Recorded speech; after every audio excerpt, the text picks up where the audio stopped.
right, welcome back to the party, everybody. This is Morty, and I am your host, Lutch, a.k.a. the Indian Jesus, here to resurrect the second coming of common sense. I want to give a shout-out to the replay gang.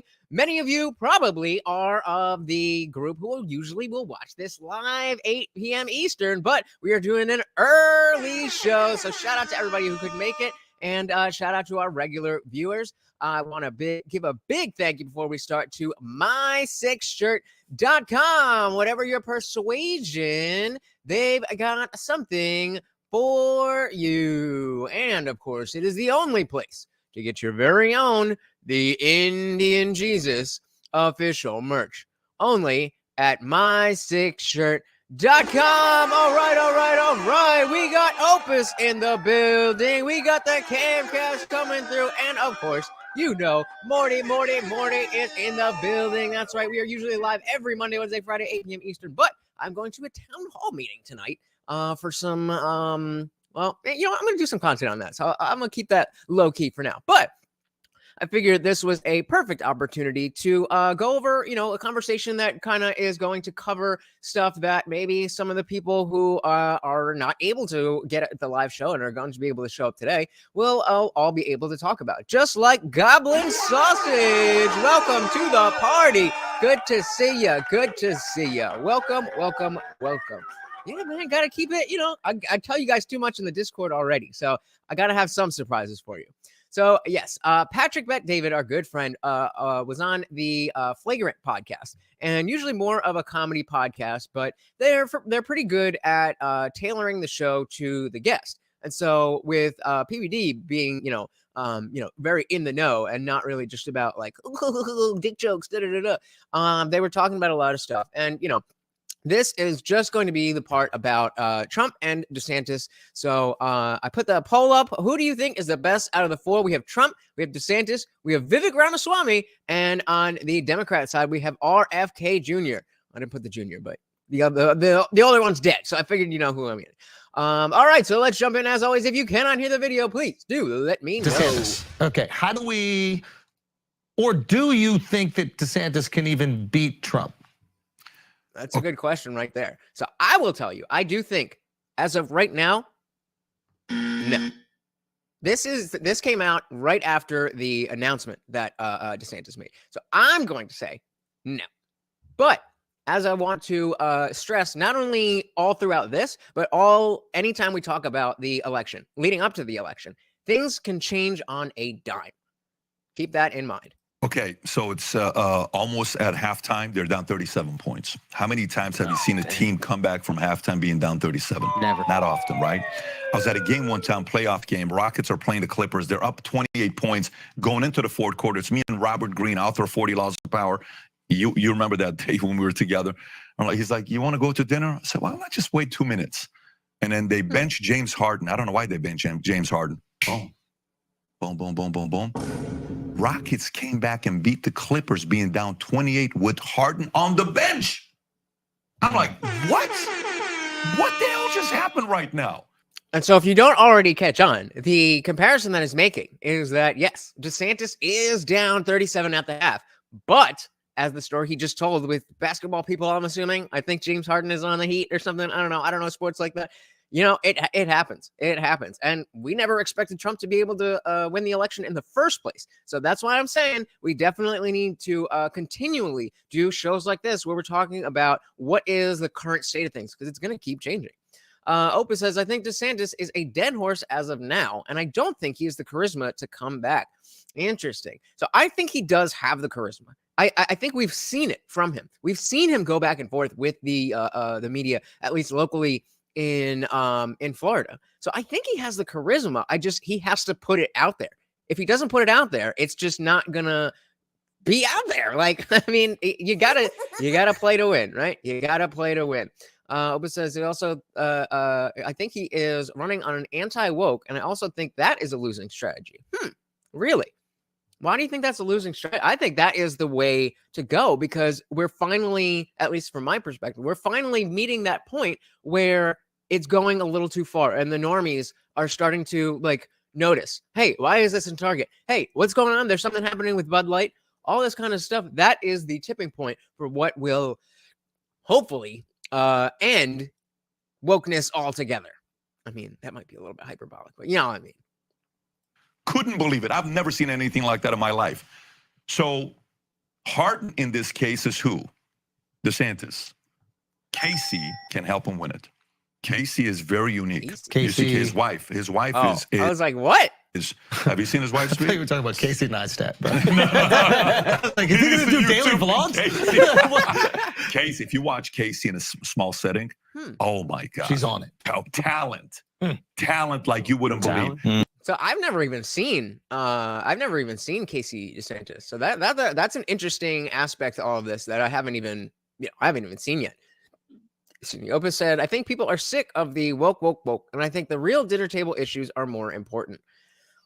Well, what would you say is a real dinner table issue that isn't a woke issue? If you can name something, then I will completely agree with you. But I don't think there's any real dinner table issues that don't have to do with wokeness. I don't know. Name one. It goes on to say, I think it is assumed that Republicans are anti-woke. I just think that making it his primary platform is a mistake. I hear you. But the fact is that, the people want to hear that you are going to address it. So I hear you, but we got to think about how people who are not paying attention to politics are going to see this stuff. So I'm going to disagree with, it's the economy, stupid. But again, a lot of where the economy is tied up in stuff like where are the military budgets going, and that is all tied up in the woke stuff as well. So if you can tell me specifically what is a flat out, because the economy isn't a dinner table issue. That's the answer to the dinner table issues thing, is that it's the economy, stupid. Anything that has to do with getting money in people's pockets, but those aren't the dinner table issues. People aren't talking about inflation and the GDP and stuff like that at dinner. That's not what those are.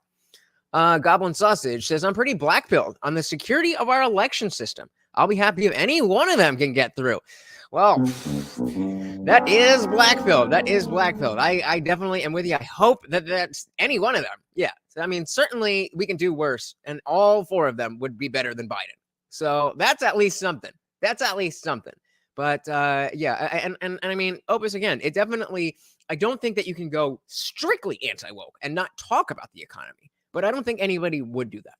And I think as a primary thing, I do think the wokeness is the dinner table thing. And it maybe even not in the last 6 months to a year, but ever since Bud Light, that is changing.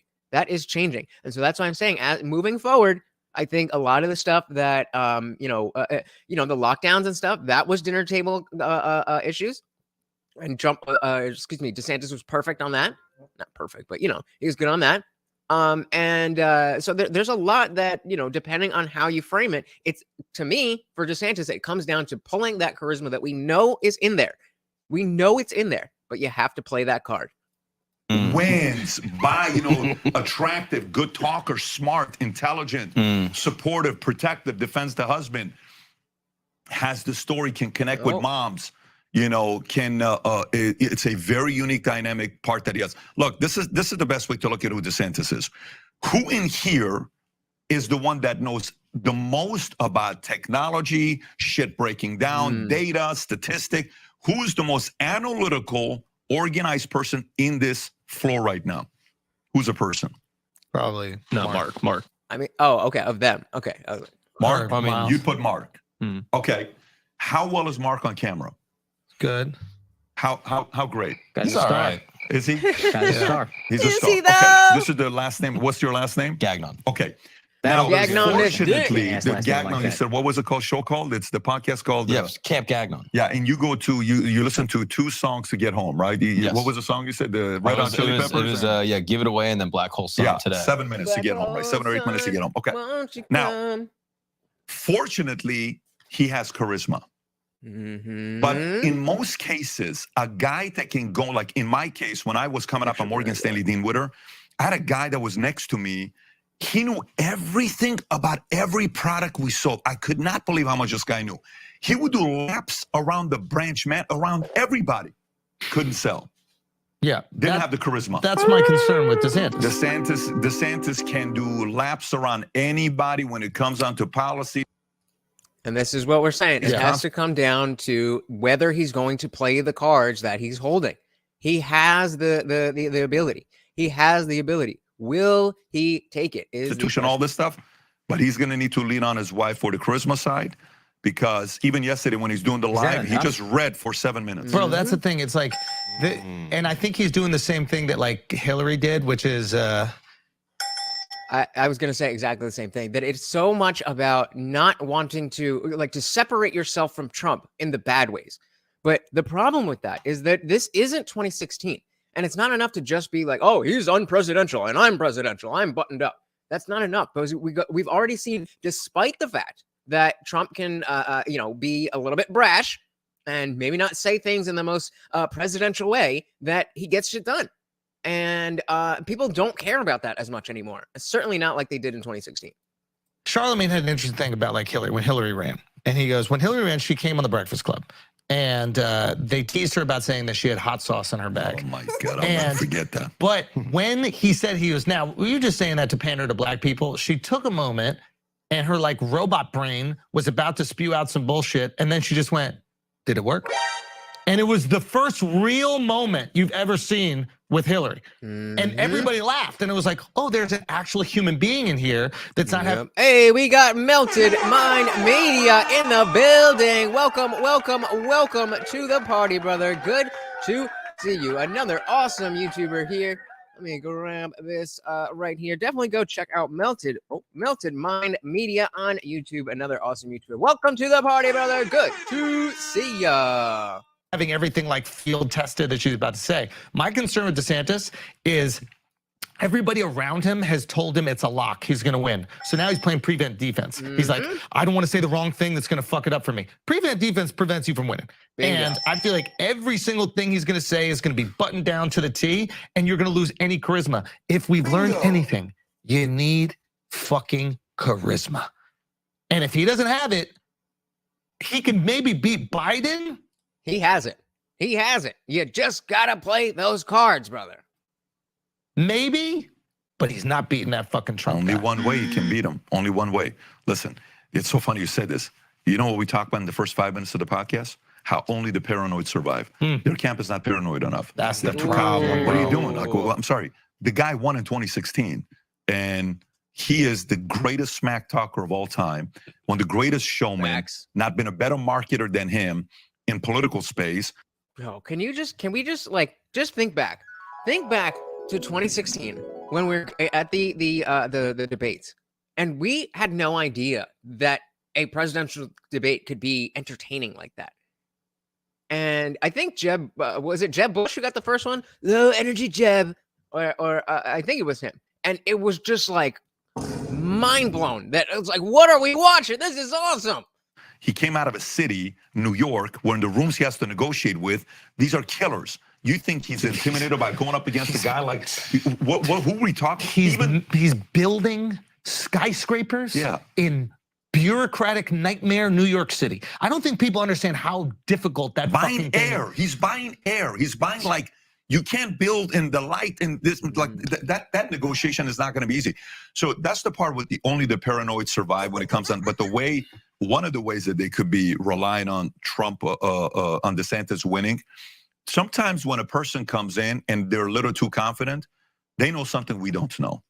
And I don't know what this is. Listen, I'm not starting anything here, but here's what I mean by it. Start that shit. Here's what I mean by it. So they're like, let's do it. They're banking on the reason why they keep delaying, because they think the law would have prevented them having to even get ugly. And rather, they wanted to delay it so far so Trump gets arrested and he can't run.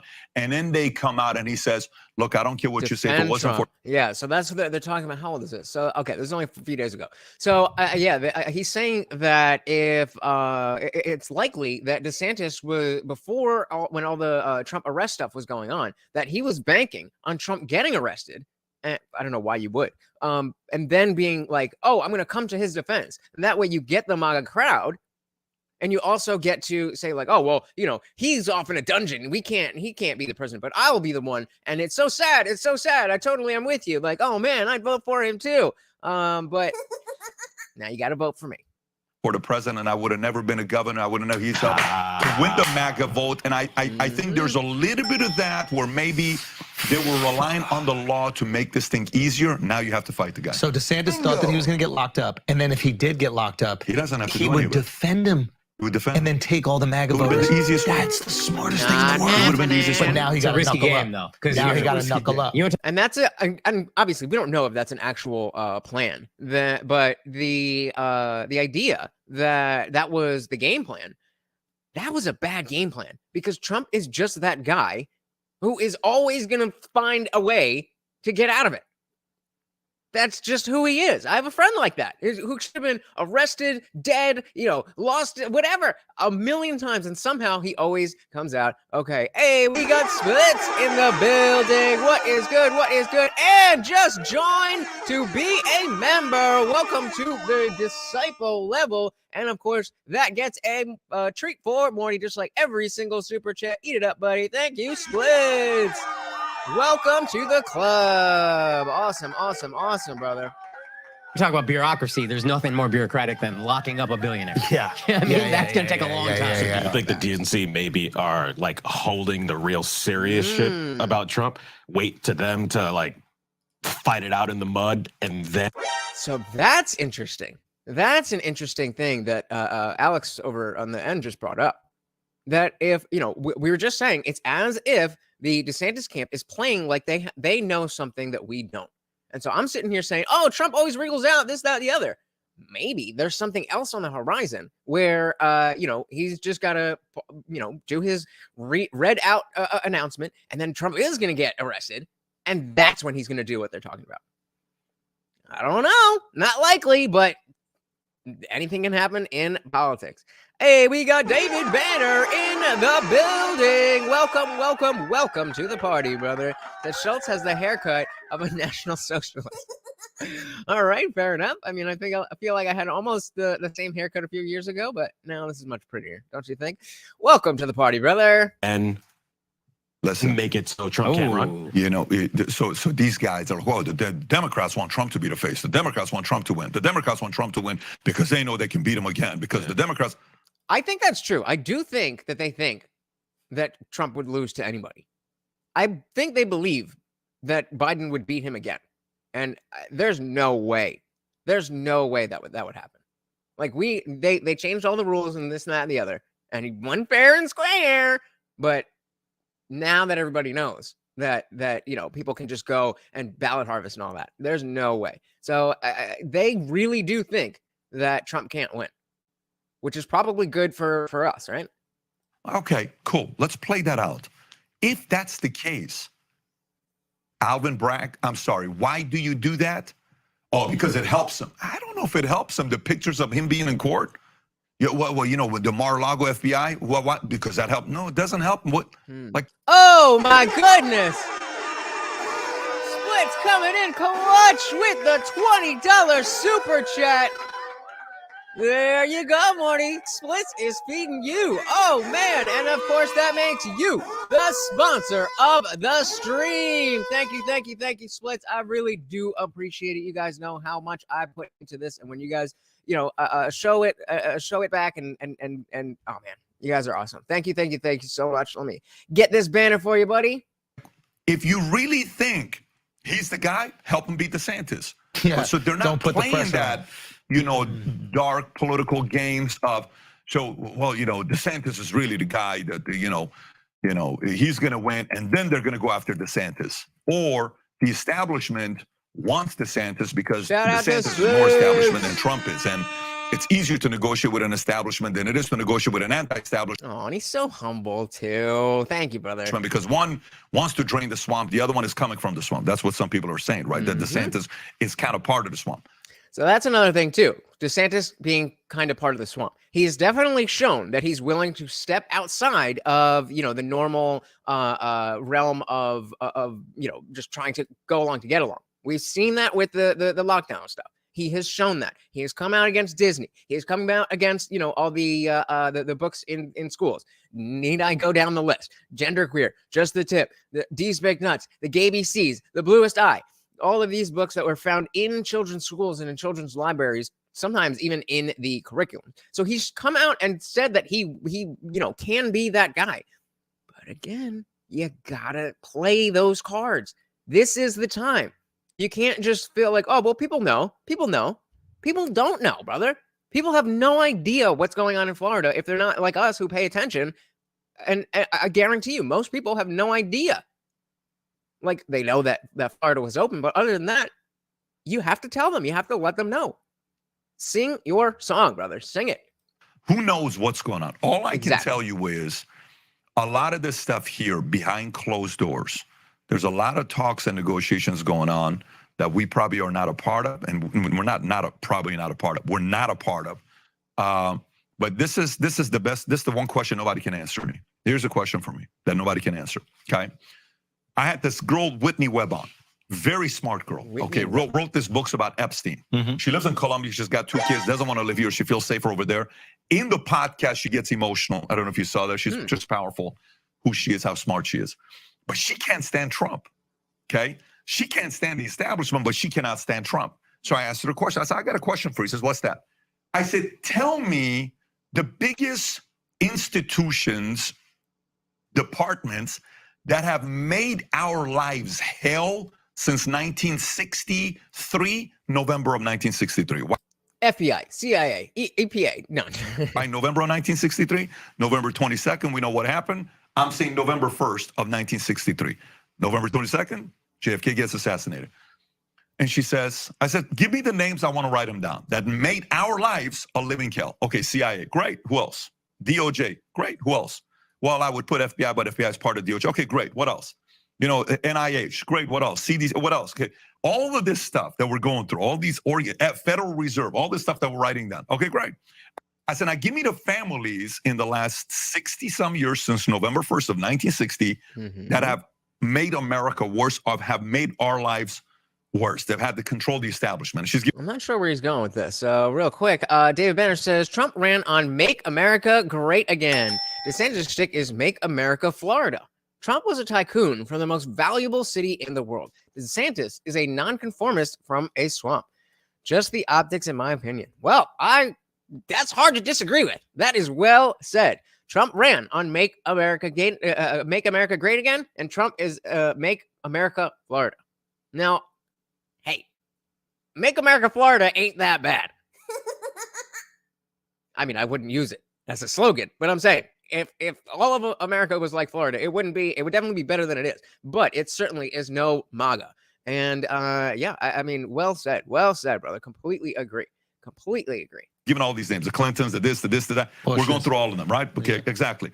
And then I asked the question. I said, now tell me this. That mic, come on, it's right here. If you would just put it right here, every time you move your head up.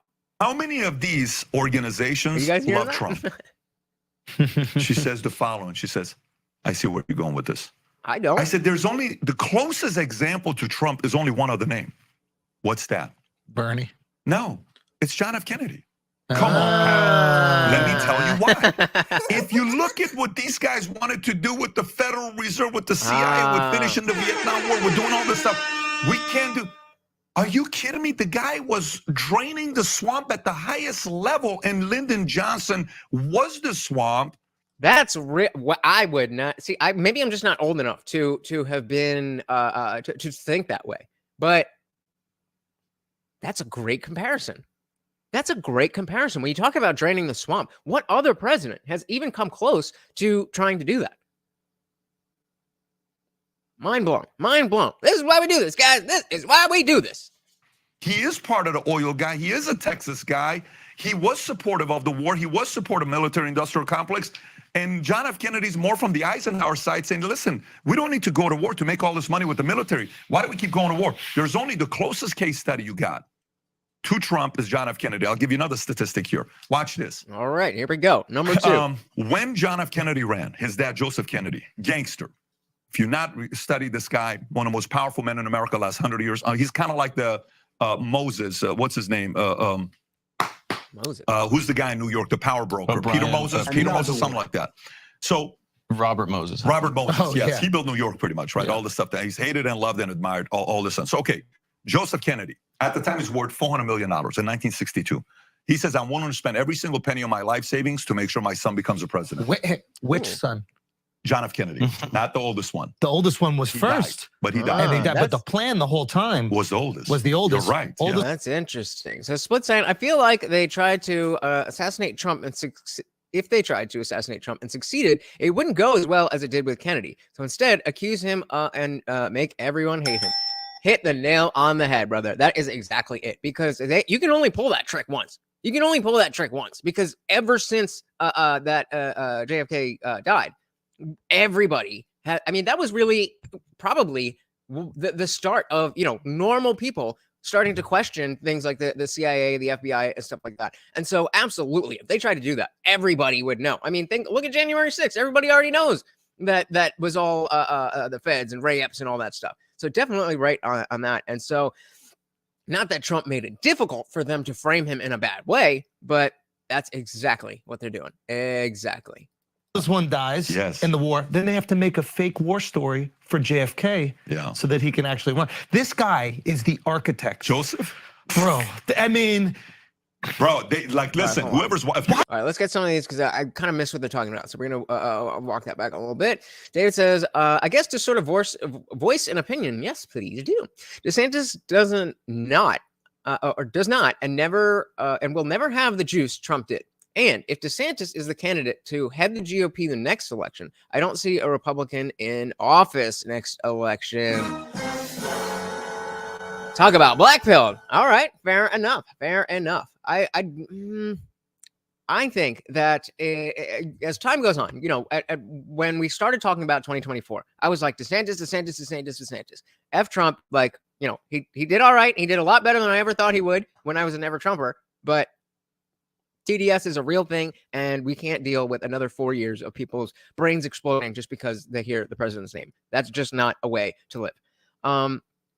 But as time goes on, it's starting to look like people are becoming a little bit more, like I said, comfortable with how Trump is, and that is not necessarily a block to them understanding what is he really trying to say. Whereas that at first it was just pearl clutching, and he said what? It's like, no, he didn't say that. Like, how many times do we have to do that for Trump? And that's where the meme "Stop making me defend Trump" came from. And then so I think if DeSantis kind of lays back and doesn't get into this fight with Trump, because that's the big problem for DeSantis, that if he goes in the ring, then he's definitely gonna get some lumps from Trump. So whether he wins or not, Trump is definitely gonna land on him. And so then if we want to look to DeSantis in 2028, then he needs to be clean. So it might be a good idea to just kind of run a very low-key thing, raise some money for Florida, do your thing, and then get out of the way. Just get out of the way. I mean, if that's all you can do, what we saw on Twitter, it's not going to work. Oprah says, as many TDS people as there are, there are as many only Trumpers. I don't disagree, but that's a lot of people on both sides, and that's all of them fighting. I don't want that. And if we're not at a place where people can get past Trump's name and the way that he speaks, then he can't be a good leader. That doesn't mean that he's not going to be the best option, unfortunately, but you cannot be a good leader if the people you lead can't even hear your name or see your face. I think that's a requirement of being a leader, that people's brains don't explode when they see your face or hear your name. Dave Manner said a Trump versus DeSantis versus Trump debate would be pay-per-view worthy. I want to see Trump dunk again. Yes, I think we're all waiting for that. We are all waiting for that. All right, let's see where they were going with this shit. John F. Kennedy, not the oldest one. the oldest one was He first. died, but he died. And they died, but the plan the whole time Was the oldest. was the oldest. You're right. Oldest one dies Yes. in the war. Then they have to make a fake war story for JFK Yeah. so that he can actually run. This guy is the architect. Joseph? Bro, I mean, Bro, they like listen. Whoever's if you why got do we mo- not have a movie? Why That's do we not have a exactly what I was series? about Like, to say. what You the need a fuck? movie about this I guy. wonder if they block it, because the idea of the Kennedys right now is like this tragic family that has went through all this horrible stuff, and we almost feel bad for them. But if you know what that is a motherfucker right If there. you have a script you're watching this of Joseph Kennedy, send it our way. $100 million Info off. at Valuetainment. We're entertaining that movie if you have a script. Anyways, going back to Joseph Kennedy. Yeah, Opus. I mean, realistically, if there was no Trump, if there was no DeSantis already in the news and stuff, leave it. Oh, he just heard something outside. Jesus Christ. That would be amazing. That would be such a show of, before we even get to who would win that. Think about how much of a show of strength that would be for America versus from going from Biden being the leader, and then to the next leader being either Vivek or RFK. That would be such a show of strength around the world. That would be and such a return to, you know, in two separate ways. It would be a return to politics in the normal way, in a good way, but it would be a showing that we're returning to politics as normal, but in an updated version where we're, you know, draining the swamp and being real and you know, all of that kind of stuff. Yeah, I agree. I agree. Kennedy, $25 million for John F. Kennedy's campaign. Okay, 50% of money for the. And actually, you know, to piggyback on that it would be best for America. The best thing for America is for people not to have to care about politics. The best thing for America would for us to be able to go back to where most people don't have to care about politics, because the people who are in office are doing their jobs. They're representing us. The problem now is that they're not representative of us, so we have to be very, very loud to be heard over them. If somebody like Vivek or RFK Jr. was in office, then we would be much better represented, and therefore we would have much less of a desire and a need to feel like if we don't say it, nobody else is going to. David says RFK is a waste of a vote, and Vivek hasn't done matchup to DeSantis or Trump because of what Lex was sort of talking about. All Republican eyes are glued to the show ponies and not a workhorse. Unfortunately, but that shows the difference. That shows the difference between what is, you know, the most practical and what is most realistic. A lot of times we talk about what is practical and realistic versus what is idealistic. But we have to remember those are three different things. So we have the ideal here, we have the realistic here, and we have the practical down here. Nobody wants the practical because it's not fun. It's not fun. But remember, politics isn't supposed to be fun. It's supposed to be boring. We're supposed to be able to find fun in the rest of our lives because we don't need to worry about politics. Maltese for Vivek 2028. But yeah, I mean, that's the problem. But once we understand that there are three levels and that we have to find the balance between the ideal and the practical, because we're not going to ever get either 100% of either. That's when we understand who the best person is. The campaign was raised. The other 50% was Joseph Kennedy's money. Okay, now watch history. How much money who raised? Okay, Ronald Reagan put 9.6% of all the money for his campaign. Okay, 9.6% of his own money. The guy almost got assassinated and killed. Here we go. That's funny. All right. Oh, yeah. And shout out to Mountain Mind Media for a huge cash app that was sent the other night. Shout out, brother. Next one is Ross Perot, 97%. Very funny.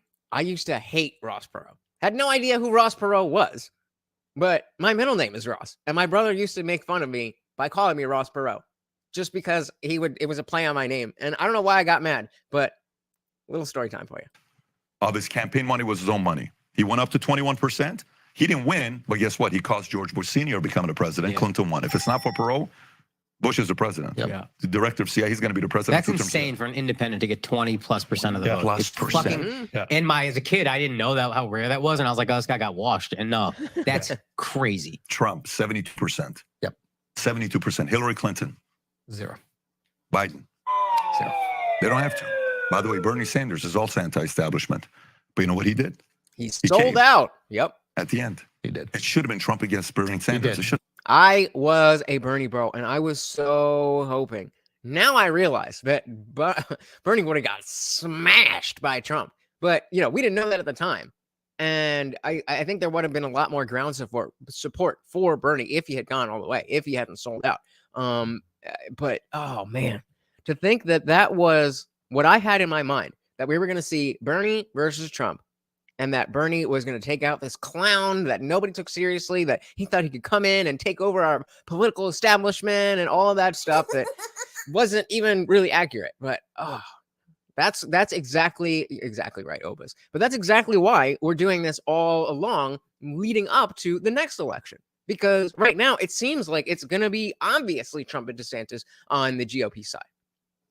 But 2 months ago, I'd never even heard of RFK Jr. I never even heard of him. And now he's a big talking point. So, I mean, things definitely advance very quickly. He got scared. And they did something behind. I think they have something on Bernie that he's embarrassed of, because it should have been the argument that we all wanted to see. Let the two true believers. Bernie's a true believer socialist. Yeah. He calls it socialist, democratic socialist, and Trump's a true believer. I want to see that fight. We never got to see that fight. That was a fight. Hillary Clinton wasn't really a fight. Yeah, no. And David, you're right that it again, realistically, I don't know that Bernie could have done anything to overcome what the DNC was trying to do. But that doesn't mean that he had to just fold. That doesn't mean that he had to just accept it. I mean, he is all but irrelevant now. He wasn't going to be the president anyway. But he's irrelevant now, and he could have been still somebody if he had just stood up for himself. But he didn't. So when you look at some of this stuff, and you say, why are these institutions... What do you think they have on Bernie? Do you think it's some stuff from him? Didn't he go over to Russia and got married there? That's when his honeymoon was out of Russia, by the way. So maybe it's that. Maybe I've seen that video where I think, if I'm not mistaken, I think he's in his underwear with a bunch of Russian dudes and his wife, and they're playing poker. And I don't know. It's a weird video. There's something. Who gives a shit, though? America gives a shit. No, I don't think they do. Yep. No, I don't think they do. I think the middle of Russia, Ukraine. Let me tell you what's one of the worst places to be in. Okay. Here's one of the worst places to be in, my opinion. Somebody calls you and they have something on you. You have a major F up, major screw up that you did. You're like, hey, if you don't do this, we're going to go public with this. Okay. How dare you sit there and you say, okay, this is potentially going to cost me a divorce. My kids, I have to explain to them. It's going to be a very embarrassing moment when my kids here. My friends are going to say, what the hell were you thinking?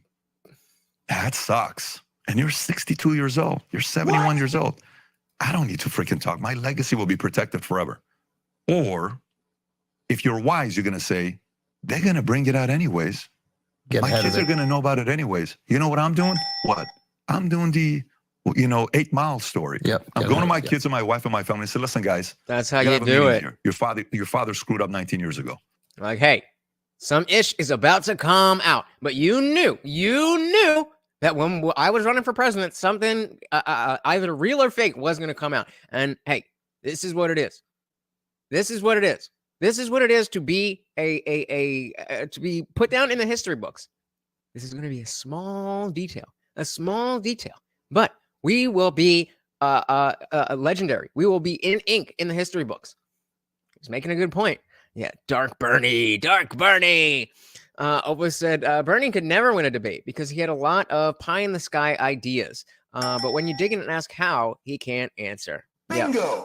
I think that is true. However, again, we have to think about the optics. And if Trump is not asking the right questions and Bernie has the right, bullshit, that may not even matter. Every single president is elected on false promises. Every single one of them. There has never been a president who's kept all of the, all of the promises that he's made. That just never happens. So, Here's what I did. Boom, boom, boom. But I'm going to go and tell the world right now, right afterwards. And I'm going to tell them they came and give me the threat. And this is what I'm doing. Mm-hmm. And I hope you take value. Now I'm going to come out and say, hey, Let me tell you guys, I got an uncomfortable announcement to make. And then I hope you respect the fact that I'm doing this because I don't want to be held hostage. You show a picture of how hot the girl was. This is like you. Listen, look at. Like, do you get it? Just look at it. Just look at her. You know what I mean? You know, a lot of people will be like, I mean, I get you. This. Listen, This is, you would do it too, America. that's Hugh. That's Hugh sorry, Grant, right? babe, you know? That's what Hugh Grant did, right? What did he like do? he got. I think that the actor he got caught with a prostitute and then Yeah. went on Letterman or something. And was like, hey. I think they'd already found out, and then he just owned it, and then Oh Jay yeah, he Leno's- reacted to the news coming out. I But see. I jumped the gun on that is fire. Going on Letterman to promote the movie and then be like, yo, I got something else to tell you. Very disappointed. Well, go watch the movie this Friday. I don't. We got a good movie coming out, but I got another story for you. Question about Trump 71%. I don't know how to ask this without sounding. Oh, Opus says, personally, I think Bernie was always a grifter, at least for the last 20 years. It's possible. It's very possible.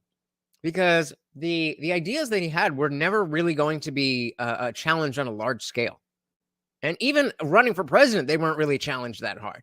So, and then we saw as soon as his whole thing was the millionaires and billionaires, the millionaires and billionaires. Then he has $999,999.99. He's like, the billionaires.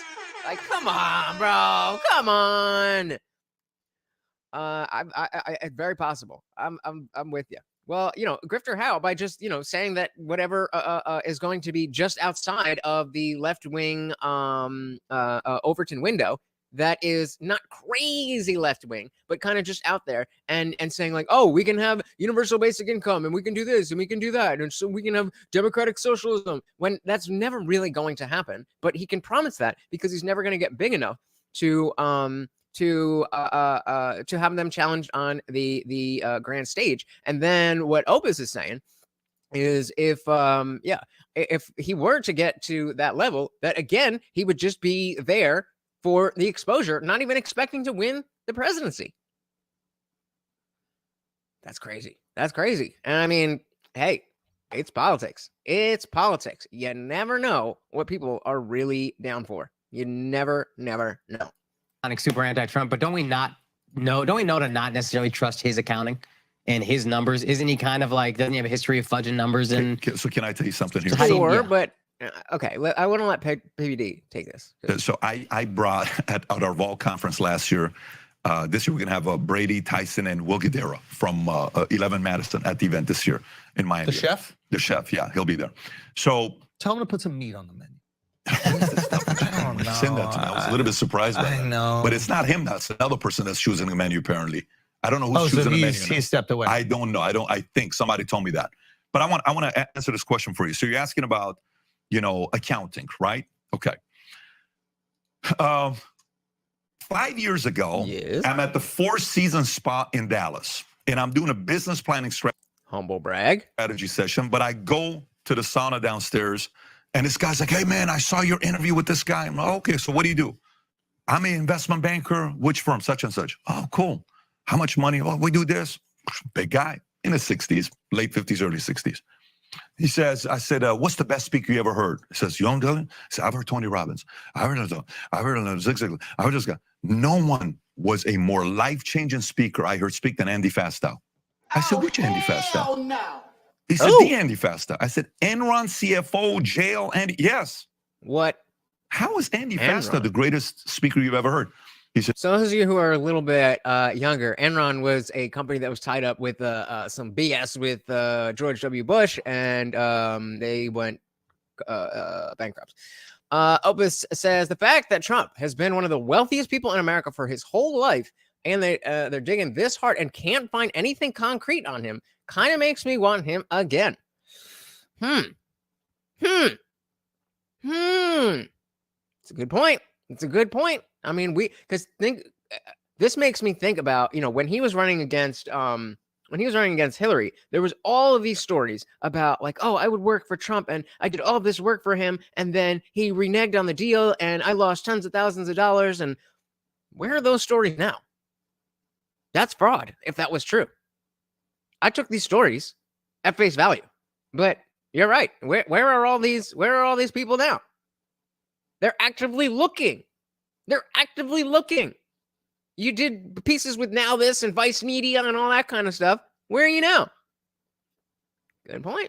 Good point. Because he came. But, oh yeah. So and the Enron CEO, corrupt dude, was the best speaker this guy has ever heard. All right. Man, this is a CFO of a company that's got 100,000 employees working for Enron, and he gets up and he says, "Here's how this accounting world works. Here's me recognized as the accountant of the year, CFO. Here's next month my card ID at the jail. I went from this to this. Now, let me tell you what happened. He said, I followed every single guideline everybody else followed. And whatever everybody else was doing, we did it as well. But we, for the same exact comparison, we got caught. And here's what happened to us. All of a sudden, boom, Enron, he's going to jail. Then they try to get his wife and all this. He does 8 years. Anyways. Stupid. He comes out. Now he's doing what he's doing. We had him at the event to speak and tell the story. Because you have to be careful when you make money, who is on your team. So think about right now Elon Musk's life. Think about his life. He's running Tesla, he's running Twitter, he's running SpaceX. He has, I don't know how many kids, 8 or 9 kids. I mean, definitely within Twitter. Like, I don't know if you guys, I didn't get a chance to cover it, but I don't know if you were familiar with, on June 1st last year is when What is a Woman from the Daily Wire came out. And so for this year, they wanted to do like a 1-year celebration. And of course, they specifically released it on June 1st, first day of Pride Month. And so they were working with Twitter, and they were going to have a specific landing page and you would be able to watch What is a Woman, the documentary in full for free for the entire day of June 1st. And then I think like 2 or 3 days before, the Daily Wire got some message from somebody in the company saying that, you know, we can't do this. We can't even you can't even post the video because it has hateful content because of the part where the guy who's in jail in Canada because his daughter wanted to transition. He said no. He is in jail. And then there was one guy who works in a Star Wars store who called a trans woman a man. That was their reasoning, that it was hateful conduct. And so they gave the Daily Wire the choice to either edit the documentary or not do it at all. And they would label like I said, they would label the video hateful content, so you wouldn't be able to share it. You wouldn't be able to see it, basically shadow banned. And they're like, hell no, we're not editing it. This is the whole point of this is what that is. But then, so that was somebody else in the Twitter, hierarchy, and Elon himself was like, "Nah, we ain't doing that." So they didn't get the landing page, but they were allowed to share the video. And Elon pinned a pinned comment of the video on his thing, urging parents to see it. So this idea of who's on your team is very important. And Elon specifically, at least at Twitter, his team is not with him. And I think that's a process that he's going through to try to get the Twitter people, his team. But for right now, that is not it. David Benner said Elon has some weird juice. He's got government contracts out the ass and used to run PayPal. You don't get to running a banking system without some sort of government agreement, right? Just thinking. I mean, he's definitely locked in. He's definitely, got people. He could definitely, do stuff that we couldn't do when it comes to the government. That's there. But the question that we have to ask ourselves is, what is he doing with that? Because we're never going to know exactly what those connections are. What we will know is how he uses those connections. And when we see stuff that like he's, getting people unbanned, when he's promoting What is a Woman, and any of the things that he does that are good for normal people, that's good. We also have to pay attention, when he did the whole Dogecoin thing and it went all the way up to 75 cents and then dropped immediately. You can't tell me that wasn't people that knew Elon. I mean, it's definitely a good question. Going to space and digging holes under cities, specifically vehicle travel, he's got to have government connections. Yeah, definitely. Again, so to what degree we're probably never going to know. But we'll be able to see how far that reach goes in how he uses those connections. David goes on to say, maybe that's why none of the Twitter-ish bothers him, besides its obvious wealth. Maybe he's just too big to fail. I think you are right, sir. I think you are right. and he has to talk to his accountant, and he has to talk to his Goldman guy, his Morgan guy, and he has to follow the accounting laws that are changing and how do you okay, I'm hiring this accounting firm. Do I hire this forensics to audit this accounting firm before I hire the accounting firm? It is at the next level. It's very complicated. I'm not on. Yeah, I mean, they definitely want to. I mean, obviously, NASA is in one realm, but I think that actually, I guess I really don't know too much about this, but I can see even the government wanting a private corporation to lead the way in space travel. It's a half-baked thought. I can't articulate to you why I think that is just yet, but this is definitely right. Undermining anything there. I think the one angle you could have taken is to say, well, yeah, he funded 71 or 72% of his campaign, but isn't that from his father's money? Because his father gave him $1 million or $10 million or $40 million. I can see that as an argument, to say he got money from his family. But John F. Kennedy, some call him one of the greatest presidents we've had in the last 50, 60 years. 50%, all the money was given by his dad. He didn't make his money. At least Trump operated and built some stuff. These names on these towers wasn't his dad. It's him putting the names on the towers. So that's an interesting point. That's an interesting point, because it's not like Trump was the first in his family. The Trump name was a legacy already. Again, not really sure how that fits in, but sometimes you just hear stuff and you have to remember that that's something I never thought of. And I'm going to keep that on the back burner because that might be important to something else that I hear. It's him putting the names on the towers. Interesting. Yes, I understand what you're saying on the accounting side, but I think it's important for people to realize when you're making $500,000 a year, you have a very easy way of doing your accounting. But also, isn't campaign finance like super strategic? You can't just fluff numbers on your campaign spending. Right? I'm an idiot. Isn't that what they're getting him for right now? That's well. If you could hide that, then we wouldn't even have the trial. Everybody, there's five people there and me. We're all just like, I don't know what. Listen, if they go that route, there's going to be 50 other people right now running to Singapore to make sure they're not next to investigate them. These guys are doing. So that's an interesting fold to all of this, is that there's only so much that they can go after Trump for, because they're all doing the same shit. They're all doing the same shit to some extent, obviously. Obviously the fact that Trump has been a private businessman, that's the stuff that they're going after. But in terms of just defrauding people, in terms of just making money in illicit ways, in terms of just being involved in blatant corruption, they're all doing it. So you got to be careful which stones you overturn, because some of your shit might be under there. What do you think happened with JFK? What do you think happened with JFK? I'm not a fan of Lyndon Johnson. I'm not. Yeah. I'm always very careful with super ambitious people who are not talented, don't have charisma, and are not willing to work as hard as you. You have to be very careful with them. Very. The most dangerous people in society are lazy, ambitious people. Oh my God, they're dangerous. I mean, bars. The most dangerous people in society are lazy, ambitious people. People who want it all, but aren't willing to do the work. Oh, man. Oba said, exactly. They can't actually prosecute Trump without shining a light on themselves. And they better pray they don't lose their grip on the DOJ. They'll be next. So yeah, let's go back right here real quick. Society are lazy, ambitious people. Ambitious people. Oh my that God. is where you get the entitlement. They're dangerous. Distance yourself from them. Stay close. Don't offend them. Do your best to not, get on their bad side, because they're working 24/7 to come after you. And to me, think about John F. Kennedy. Attractive, good-looking, great last name. All the women love you. Marilyn Monroe, Jackie Kennedy. You're this freaking guy that you're on cover of every single magazine. And there's this guy named Lyndon.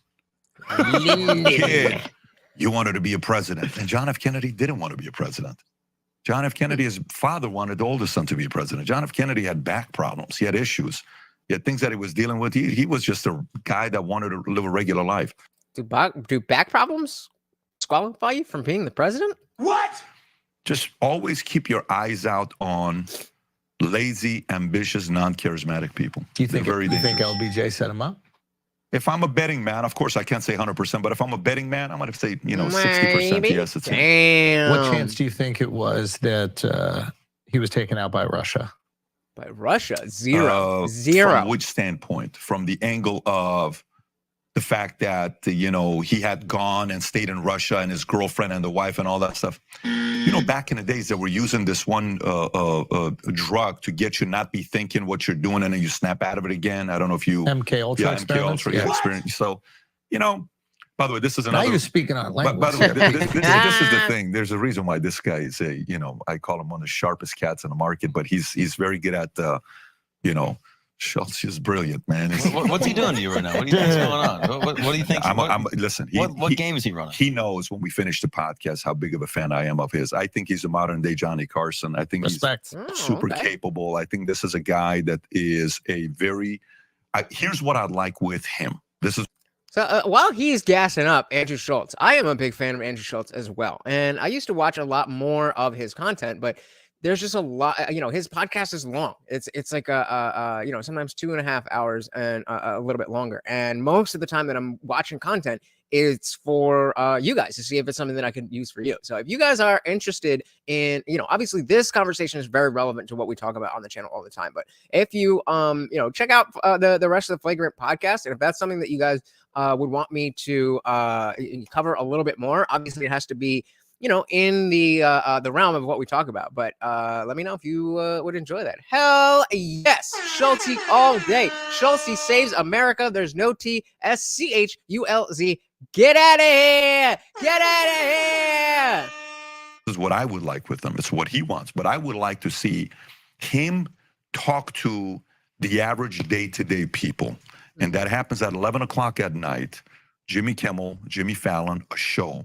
When Greg Gutfeld, who's who is he talking about? Does he want to talk to everybody? Very good at what he does. Shout out to Greg, yeah. Very good at what he does. He is number one. Is what I would like with him. It's what he wants. But I would like to see him talk to the average day-to-day people. Kim? What is he talking about? Am I stupid? Kim who? And that happens at 11 o'clock at night. Jimmy Kimmel, Jimmy Fallon, a show. When Greg Gutfeld, who's very good at what he does. Shout out to Greg, yeah. Very good at what he does. He is number one beating out Fallon, Kimmel. The only reason is because there's not a Letterman, there's not a Leno. That's what I thought, but it said Kim and the thing. Who is he talking about? Who's him? They're talking about JFK. And then talking about Elon. Is that who they're talking about? Elon? I don't know. Maybe I'm stupid. No, there's not a Johnny Carson. We'll figure it out. Nothing We'll figure it against out. them. They got a great crew going We're on. on the mystery. But it just means the product of Kimmel and Fallon is not that good today. That's just all it means, because you have forgotten how to talk to the regular person in America. So the strength of it. Does anybody here watch any late night show at all? Whether it's Kimmel or I don't even know their names. Who else is there? There's Jimmy Kimmel. There's Jimmy Fallon. There's Seth Meyers. And there's one more, right? I don't think. Maybe. Hey, we got Lars and Rude in the building. Welcome to the party. I think the captions may have just gotten it wrong and put Kim instead of him. But I'm pretty sure they're talking about Elon, because the last they were talking about was Elon. If we don't get it, we can run it back and then we can skip it back. I mean, you guys know how YouTube works, so if we don't get it. But welcome to the party, brother. Good to see ya. Johnny is, I can talk with anybody, but most importantly, I know how to talk to America. That's why people love them. Yeah. And I think he's the modern day Johnny Carson. Where Oh, he's just talking about Schulz. All right. was Johnny from? Oh, it was Omaha? I think it was Omaha. Yeah. I think that was huge for Johnny. I think growing up there and understanding what everyday people are allowed him to communicate those sensibilities to the people in the highest echelons of Hollywood. Yeah. And they're talking about Johnny Carson right now, but think about, bringing it back to the conversation at hand. It's amazing. It's amazing how, the most liberal elite not a normal person like Trump could be the candidate for the average Joe. I mean, there's a realness to that. You can't fake that. And never having lived as, one of us, never having to worry about a bill, never having to worry about, any of the things that we normal plebs worry about, and to become that guy, that's a big accomplishment. Yeah. And yeah, even going back and like watching him, like unbelievably charismatic, self-deprecating. Imagine being like the #1 guy on television when there's 4 channels. We're not talking about now when there's like a million different channels, a million different YouTube. We're talking about you. Well, wait a minute. That would be a lot. If there's only 4 guys, then you're only one of 4. If there's a million, then it's a lot harder to be the guy because there's so many other guys. So this is exactly the kind of conversation I was talking about, that like, on the podcast, it's not always political. It's not always, it's a lot more cultural, and it may not even be cultural in the sense that, like the culture war, that kind of stuff. But let me know. Yeah. Let me know if you guys are into that stuff. We could definitely take a dip or two into that stuff. You are ubiquitous, right? And making fun of yourself constantly. A joke bombs on TV every night. You're teasing yourself about doing it. Like a really special person that I wish that this generation could understand how he maintained, like his personal life may be wild and doing some crazy shit. Married 4 times, all that stuff. Yeah, pulling a gun out on the dude, banging his wife or whatever. Like just a badass motherfucker. Yeah. But, another one. But what he was able to do and how he was able to keep relatively even keel with having that much influence, power, and adulation is commendable. Not everybody can handle success. And again, that comes back to the conversation at hand: is how is DeSantis, going from, a big dog in a, I was going to say big dog in a little pond, big fish in a little pond, to trying to run for president. It is the speech that we heard, is that indicative of him not being able to handle that level? Or was that just a misfire? We will have to continue to watch to find out. Opus said, my mom watches Colbert. That's the other one. But she is a mask-wearing TDS patient. We can only save who we can save, right? We can only save who we can save. And some people are just, some people are just going to be who they are, right? That's all right. We still love them for who they are. Like Shout out to Opus's mom. We still love you. You're 100% right. You're absolutely right. And, he was one of a kind. No disrespect, obviously. On how we did it. So going back to Russia, you think Russia was the... I don't know. It's just a tricky situation because you can't acknowledge that a foreign country killed your leader without going to war and everybody dying. Wait, do they count Gutfeld as late night? I wouldn't have counted in that, but I guess he kind of is. But yeah, that's a world that is so foreign to me. So foreign to me. Right? So you have to maybe make up a story that removes their claim to victory from them to protect your national identity. If it comes out that we took them out, like look at what happened with the... Is it the with Gutfeld and I mean I know for the Kimmels and the Colberts and that they're just out of touch, and you just either are on their bandwagon or you're not. Is Gutfeld kind of in that same realm, just like a little further to the right? Or because I don't know. I mean, I'm sure I've seen Gutfeld clips in the past, but I couldn't point one out to you. I have no idea, what he stands for at all. And is it just that he is the same kind of thing where it's just very surface level stuff that if you're not paying attention at all, it's going to be funny. But if you understand anything, that you're going to realize that these are cheap, low hanging fruit jokes and stuff like that. I don't know. Iran, right? I don't watch that bullshit. Trump zapped the dude and it puts the American flag on. And then they pop a unit with nobody added. And they said, look what we did. We retaliated. Exactly. So they had to do that to keep up their Soleimani. Yeah. So they had to do it to keep up their, I guess morale, image, whatever it is. But not only I guess struck first, but we took credit for it. Let's say we didn't even do it. Fair enough. Let's say they did it by accident. Fair enough. Trump throwing the flag up there steals the story. He's a marketer. Like, you know what I'm saying? So it doesn't matter. That's what people the said. brand on When you had oil money, you're like, I got oil money. I But- kill so money. Who knows? But for real, and that's how you know Russia didn't want the smoke either. Because if Russia did do it, the fact that they never claimed it means that they don't want Who benefited war. the most? They Think don't about want who the benefited smoke. They don't want the smoke. So Lars said, "You got it." They're all sarcastic and not really funny.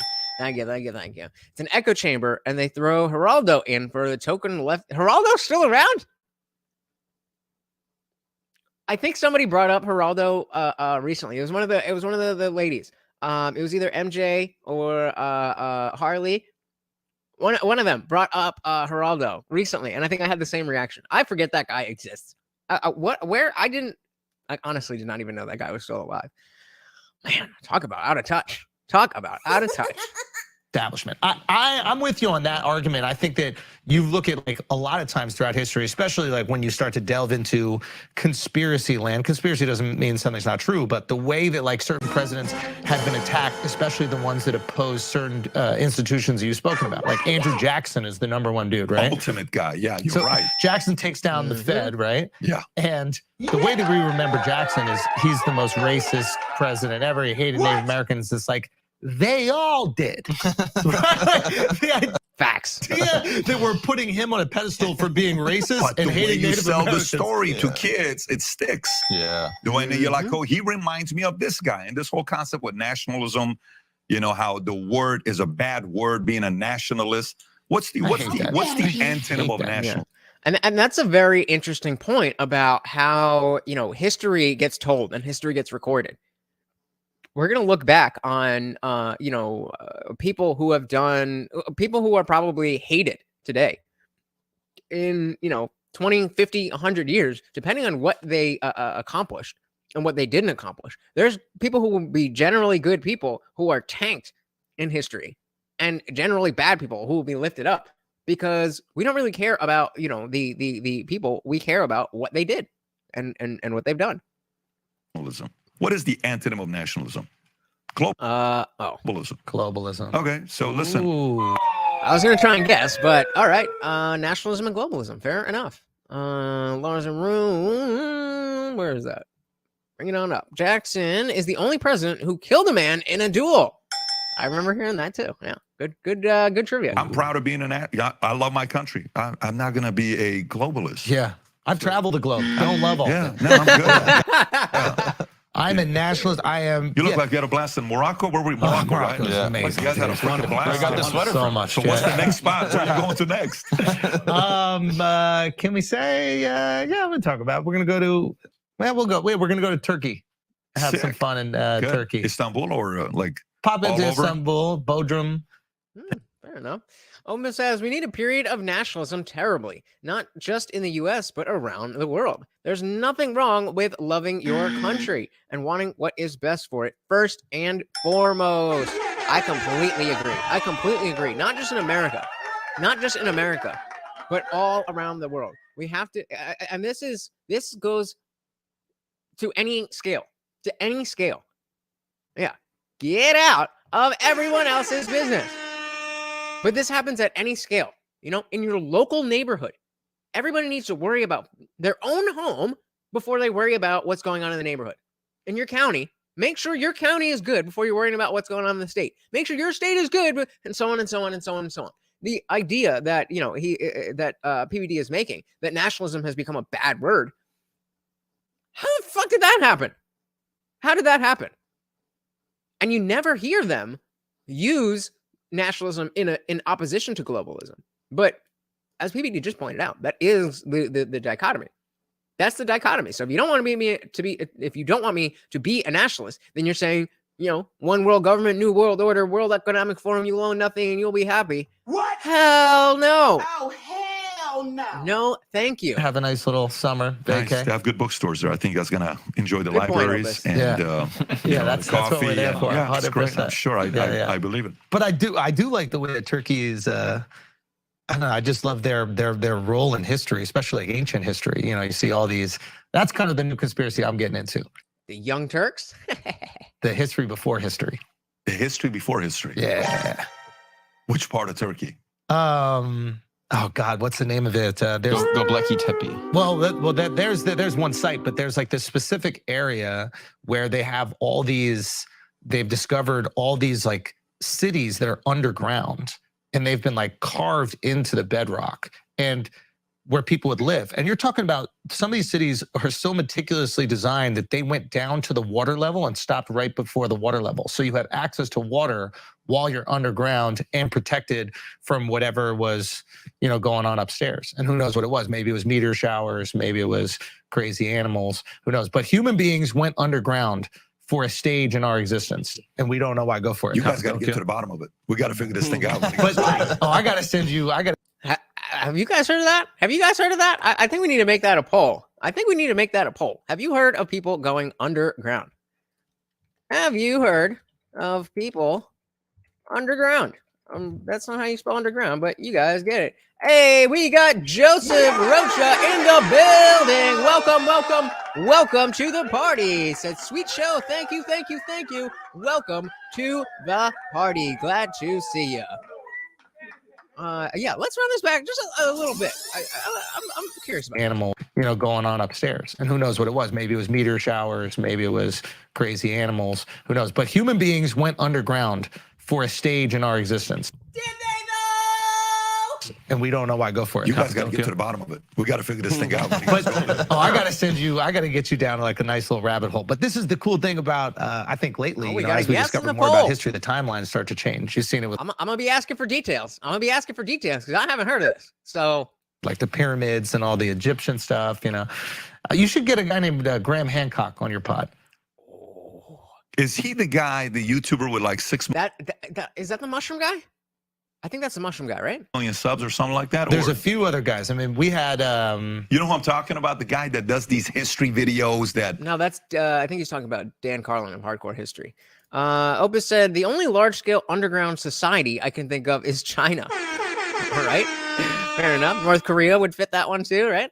Uncharted X. We had a guy named Ben Van Kirkwick on who is fantastic as well. And it's just a bunch of these guys who have studied these like ancient structures. Yeah. And part of the analysis is we don't think that this is physically capable with a stone and a pick. So there had to be some sort of technology, or it had to happen way earlier. And that technology got ruled out. I think that's what I mean. We could get into the conspiracy theories, but I think that's probably what happened. Oh, so the only we got that one. Cappadocia, Turkey, a cave city. Never heard of it. There was an underground golden city. All right, well, I see. This is what I need you guys for. I never heard of this shit. That's mad interesting. This is the kind of stuff that I need you to drop in the Discord server. That is right.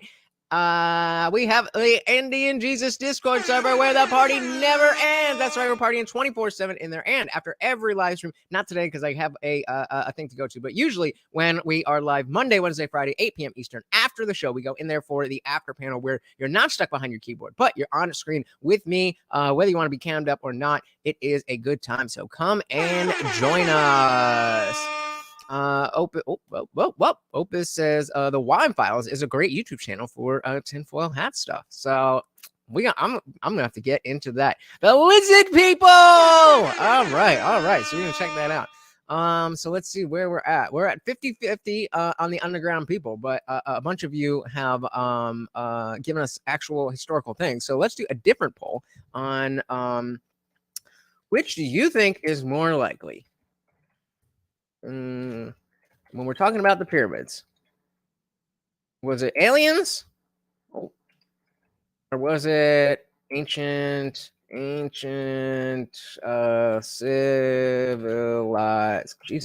civilization? What do you think?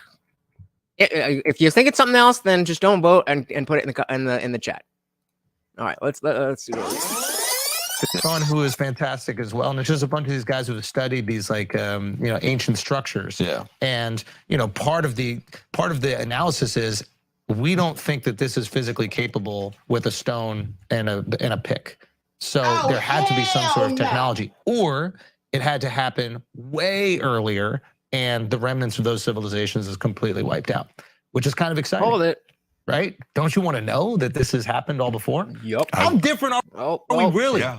Like, Mark, you were saying about when you went to Pompeii. Have you been to Pompeii? No. But like, you look. Are you guys familiar with Pompeii?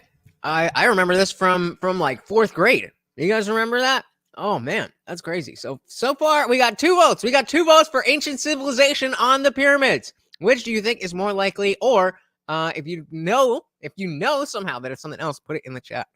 Pompeii. Oh yeah. So Pompeii, if you're not familiar, was an Italian city, town, whatever, and they were near an active volcano, and the volcano just blew, and it got literally covered in ash, and there'd be people like just frozen in time. It's crazy. It is crazy. Where are we? Oh, this says there are recent rumblings, mainly led by that Graham Hancock guy, that there were many ancient civilizations far more advanced than we thought. Yeah, that makes a lot of sense. I mean, it doesn't necessarily track with, the history that we're aware of, but it tracks that there would be something like that we have not yet discovered and seen proof of. I would definitely, yeah, I'm with you. Lars and Rune, don't underestimate human achievement. Exactly. And yeah, man, that's crazy. I mean, I've never been there. I've only seen pictures, but I remember like there's a couple, or like, I don't know, it's 2 people. I don't know if it's a couple or not, but they're hugging, and it's just like the ash and came down, and it was so hot and so fast that it literally just, not froze, but the opposite of froze everything in the town. Crazy. I was going to say he's been there too, but he was drunk. Fair enough. Yeah, in southern Italy. Yeah, Napoli. It was covered by Mount Vesuvius in like Vesuvius. 32 AD, giant eruption, and then basically perfectly preserved the city until it was uncovered in like the 80s or 90s. So it's completely locked in, right? Because it was wiped out in a day. Everybody was hanging out, and then you see how they're living, and it's there's like a fucking dick museum. There's brothels and stuff like that, and the brothels all have like paintings. All right, which one of you went to the Dick Museum? I know what you did. It's okay. We're all family here. You can let us know. Did you go to the Dick Museum? Of what you can do, because not everybody spoke the language. It was a big like a mariner city, but like prostitutes they wore sandals with a symbol for prostitution, so you could follow where the sandals were and you could find the prostitutes that way. They got fat. That is awesome. Find the whore track. I guess Splits went and loved it to the Dick Museum. Not surprised. Oh, good. Glad you had a good time, Splits. Glad you had a good time. Food restaurants and shit, and it's just like, oh wow, a few thousand. We're stuck at 50-50 on the poll. Years Somebody ago, break they're the living poll. the exact same way. In many, in certain, with certain things we are right now. Podcasting, everything. Yeah, there was definitely pods going. Super. Twitter Spaces is the whole thing. Yeah. Okay, so, all right, where are we at? We're at conspiracies. You think it was maybe these institutions maintaining power. Okay, come at it from another angle. We can't sit here and believe that like the course of America is plotted in 4-year increments, right? Not. So in other words, like a new president comes in, he's like, all right, here are all my ideas. You go do it. You've run businesses that are incredibly successful. You couldn't have a new CEO pop in every 4 years and then they work, right? And they think that, and it's like, oh, I promised everybody that I was going to do this. And they're like, that ain't how it works. You ain't the leader. You're just the poster boy.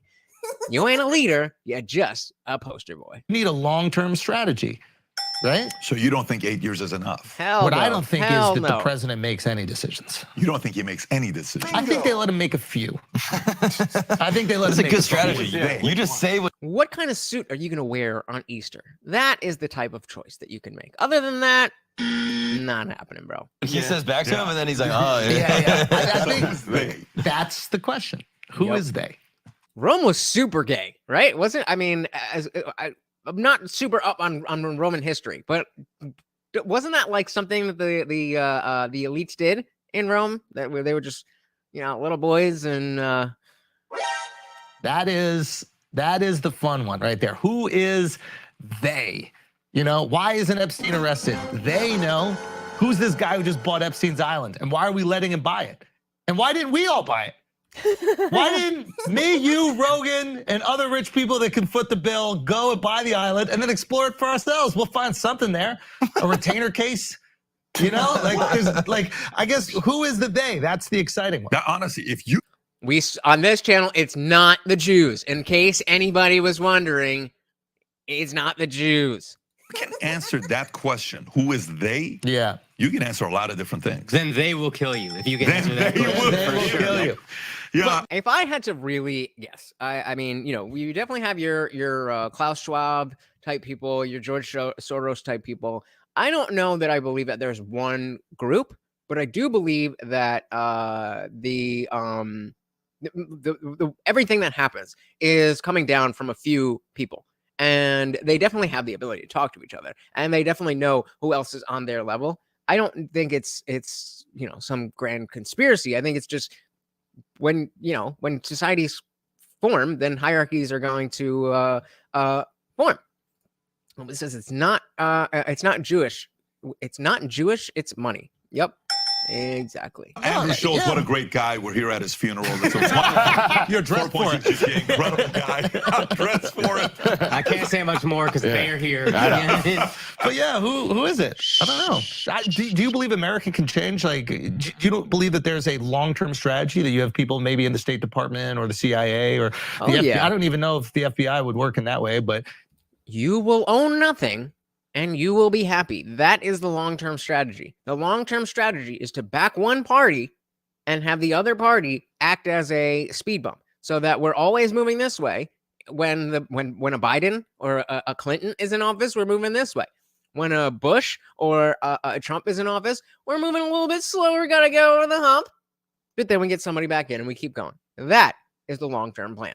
there's a longer geopolitical strategy that's attached to this country. I would hope Play the dark role. What is the outcome? What do they want to do? preserve America and its The interests. dark side? I want to take over the world. Oh, that didn't. The dark, so Yeah, maintain American supremacy. Because American supremacy allows their businesses to flourish. Okay. Like a lot of people have said that, you know, the CIA in a lot of ways operates in the interests of these billion-dollar corporations. And I'm not just talking about like the ones that make the bombs and stuff. You might have a corporation that's selling bananas that come from Nicaragua. Yeah, you control the money, you control the world. Exactly. Yeah. So it's like, hey, all of a sudden Nicaragua wants to make a country out of itself. Well, that fucks up my banana business. Hey, CIA guy, can you do me a favor and United stop fucking Fruit, up my who knows? banana? Yeah, like, and then they might go in there, put somebody else in power, and who knows? Maybe that's beneficial to America in some way. We consume a lot of bananas, and we need them to get out of Nicaragua. That's an interesting theory. That is an interesting theory for sure. Opus said they've shrunk the middle class and priced property ownership well out of the largest segment of the population. You will own nothing and you will be happy. That's what they want. They don't hide it. They used to hide it. I don't know what, maybe they just got over a certain hump where they're like, hey, it doesn't matter. We can tell them. They can't stop us now. But they used to hide it. And now it's just like, hey, guys, we want you to eat crickets. No? Nobody? No pushback? Okay. Here's some crickets. I don't know, but there has to be somebody or a group of people, and I'm sure some of them are, connected to politics. Maybe these like lifelong politicians, like a Nancy Pelosi type. It's like, what is she? She's a House of Representatives. She's not even a senator, right? She's Speaker a of the House. House, yeah, So she she's was. She was Speaker of the House, but she's in a House. So she got a campaign every 2 years. Really? This old lady's gonna run around every 2 years for 40 years to maintain this shitty little seat in the House of Representatives. She got to be part of something bigger, Yep. right? Like, it Definitely. doesn't make sense to me. Definitely. They just had the meeting, right? The meeting Bilderberg? Is he talking about the Bilderberg meeting? I know there's a Bilderberg meeting, and then there's another one. Somebody help me out. Bilderberg and something else. The two big meetings. When somebody says the big meeting, and we're talking about Nancy Pelosi being in power, there's only two. Or maybe it's just the one. Europe, the Berta, what is Bilderberg! it called? Davos. No, not the Davos. Davos, that's the other one. Davos and Bilderberg. Well, that's the World Economic Forum is, what would you call them? What would you call them? They're not a company. They're a group of. That's a hard one. A cabal. There you go. Okay, that's a good one. I'm pulling that one up right there. So yeah, a cabal. Good call. But I think so they're talking about meetings. So there's the Davos group meeting and the Bilderberg meeting. I think that's what he's talking about. I'm not sure, but Who knows? Another one that just happened right now this week where, not the G7, the one where they're all sitting around saying, you'll see if you pull it up, the AI, and they had all these different issues, and they went through. This used to be a secret society meeting where nobody would talk about it publicly. Now they're no longer saying it. They're saying this meeting was being done here. Used to be in San Francisco, I want to say. The Bilderberg. Oh, the Bilderberg conference. The Bilderberg conference. Wasn't that in like Sweden? Got him! See, I don't know what the fuck I'm talking about. What? I don't know what I'm talking about. Sweden or Norway or something? Sweden like or Norway. I think I think it's Sweden. And they wrote out exactly who was there, what the topics are, what the issues are. Luke Rudkowski. Some of you would know him from being on Timcast a lot. He has been to the Bilderberg meeting. He's got, they move it, and it's obviously not like a public thing, but he has connections, and he's gone to the meeting, and he's gone outside, and he's seen people. Yep, there you go. I'll pull that up. And how is he alive? And he would go right up to the people like, what are you guys talking about in there? Why are you burning effigies? Why are you doing this? We have pictures that say this. What's going on? In his Luke voice. He's somehow still alive. So we know that it happens. And like PBD is just saying, like, it used to be a secret. It used to be hush, hush. But I guess now, like with the internet, that doesn't exist anymore. That doesn't even for the elites, even for the Bilderberg elites, the Davos G7 elites, there's no such thing as privacy. Shame, shame, shame. Privacy. Remember that? Privacy? Oh. Well, there's some good conspiracy stuff about this conference. Yeah. Zeitgeist. It was in Zeitgeist. Was that it? Change or one of those, yeah. Yeah. Okay, go on. So the whole thing is like, who is they? Are they? Or is there a guy that's like, okay, have those guys sit right next to each other?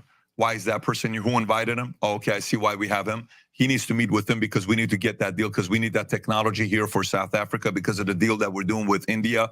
So they like, who is they? You That's what I'm saying. Yeah. Who is it? And all right. All right, here we go. It's not a poll. There's only a few of us here, so I need you to answer. If you had to put one name, as he was just saying, like, oh, you sitting over there at the Bilderberg or whatever, if you had to one name, whether it's Schwab or Soros, or who would you put as the number one person at the top of the they? The top of the they. Who would it be? What was it? They have their speeches right out there on the internet. They are insane. Like mustache twirling Bond villain, insane. Yep, that's who it is. That's who's running the world. And who continues to hire these people? And how do we make sure that we have the best talent? How do those people get recruited? Do you think there's a couple different theys? Yeah. No. I think that's what I said. That's exactly what I said. That there's a couple of different figureheads, and they know who each other are, and they may not be necessarily in cahoots, but because they have so much power and so much leverage over other stuff, that they work together. So we got one Soros, we got two Soros. I guess George Soros runs the world. Oh man, that's bleak. That is bleak, isn't it? This is my hope. And I know this sounds crazy to hope, but like I think that my hope is that there is a group of people that are the theys that we're thinking about, right? And these people probably work for government institutions. Maybe some of them are. Why is that a good thing? Politicians. Maybe you want some that are in, and they're like the career politicians that you're like, why haven't you done more? Like, why is Nancy Pelosi campaigning every 2 years? Like, yeah, she's got to be, whatever it is, whatever who they are, Nancy Pelosi's got to be, at least D tier of they. She's got to be at least D tier. Maybe F tier even, because she's so out there, but she's definitely part of they. Does anybody disagree? Does anybody disagree that Nancy Pelosi is they?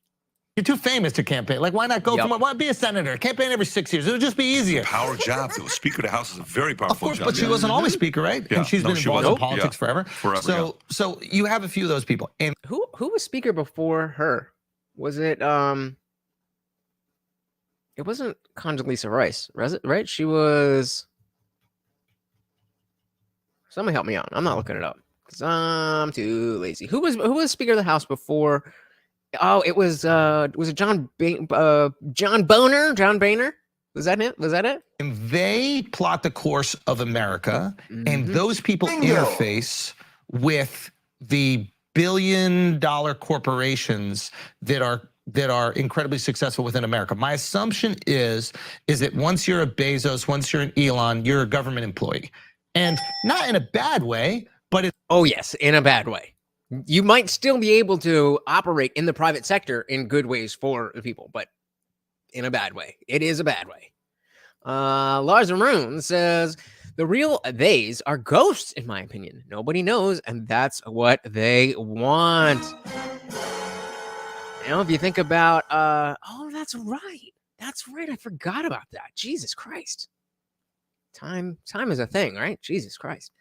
But yeah, that nobody knows. And if you think about how, in like just in the crypto world with Bitcoin, and how you know, Satoshi is just a figure that it wouldn't make sense for there to be like, I mean, this is probably, you know, extremely wrong. So this is just an example, but because we've seen Klaus Schwab and George Soros, but there could be people like that who aren't actually real people, and they just have like composite images of this person who's not a real person, and we would never know. We would never know, and that's exactly what Lars Maroon is talking about. It's like, hey, you want to keep on gaining money and gaining influence and being successful. Yeah. Google has to talk to the government. So I got a question for you. Yeah. Do you— Let's say, before they go into that, Opus says, step back from the mainstream media sensationalizing of the word conspiracy and realize that that all it is people working together for a common cause, and then realize that rich people have common interests. Well said. Well said. Well, so Joseph says they're not ghosts. It's easy to hide in plain sight. At least now with this clown show going on. Well, and I don't think, you know, I was kind of opining on the fake composite images thing. I don't think that's what Lars Maroon was saying. I mean, maybe that is what you were saying, but you know, exactly. It's easy to, you know, fame and power are very different things. Sometimes they go together, but sometimes they don't. And I would say the more power you have, the less fame you would want, because for obvious reasons, people want that power. So if you have it, you definitely want to be a normal dude who just, you know, lives in a big city among a bunch of other people, millions of other people. You dress in normal clothes, you're not on TV, and you're just running the world from your laptop. Scary stuff. Scary stuff. Do you think Elon or Elon? His vision with what he's doing is good? Like, if I would ask you what percentage of trust you have that Elon is a good person trying to do good versus evil, what would you say? That's a great question for a poll. Elon, overall, good or bad? Oh, it said, if rich people can work together to extract from everyone else rather than competing with each other, then that is a no-brainer. Why wouldn't they? Why wouldn't they? I mean, not only does it work out better for them, it keeps them, like you said, not competing against each other and just sitting back and, life is easy. Life is easy. I think Elon is a good person trying to do good and the best.